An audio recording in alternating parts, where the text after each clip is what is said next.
What role did you play in signing or helping to sign Shohei Ohtani? So, it's obviously, I think it started obviously in 16 when we courted him, as many people did. And I think that, I think, Dan, it's like over time, and you can tell Shohei's very cerebral, very thoughtful in his words, very observant. And over the course of the last 6 years, as we've dug in on him and as we do all players, I'm sure he dug in on me, with players and coaches that he was with the Angels and around the league. And so I think there was a process.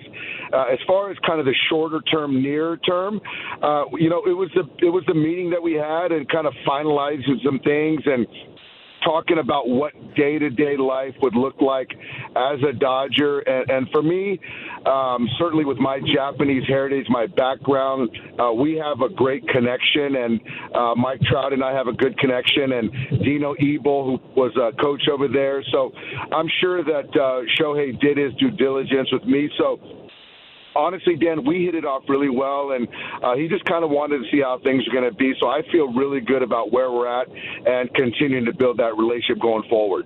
How much Japanese do you speak? So not much. I could say the easy skoshi. I know a couple words. Tomodachi. I can count to like 20, but I do need to get better, man. Absolutely. Can you count to 700 million, Dave?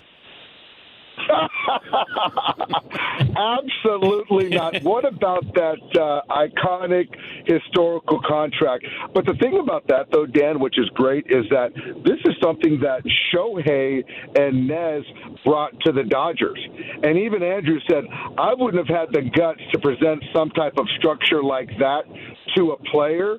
But that speaks to what Shohei wanted, for as far as being competitive, appreciating the CBT, for the years that we can look at as a Dodger.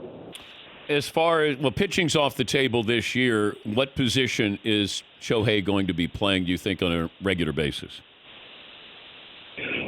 It's two initials, two letters, DH. So he's going to DH, and, he's taking dry swings now, and his goal is to be ready by opening day. And so, I hope that holds. But, he's going to be ready when he's going to be ready, and then he's going to start taking some soft toss and things like that. But this guy is so uber competitive, Dan, and that's one thing that, the humility's there, the talent's there.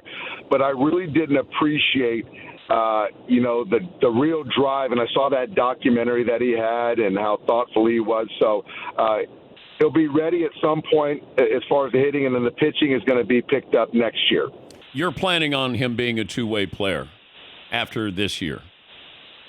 Absolutely. And, there was even a little talk with Shohei about, come September when he can pick up a baseball and throw, would he be open to taking some balls out there in left field? And he said, if it works and my arm feels okay, I'm open to it. So we'll see, but we got a lot of time before we get to that point. When did you know you had him? When we were at a celebration of life for his roommate's father in college, showed me the phone and said, we got Shohei. So I think what was great, Dan, I think you found out minutes before I found out. I don't do social media, so I think my son told me, and Shohei, as you can tell, Dan, wanted to control this whole narrative, which I respect, I appreciate. So I think I found out when everyone else found out.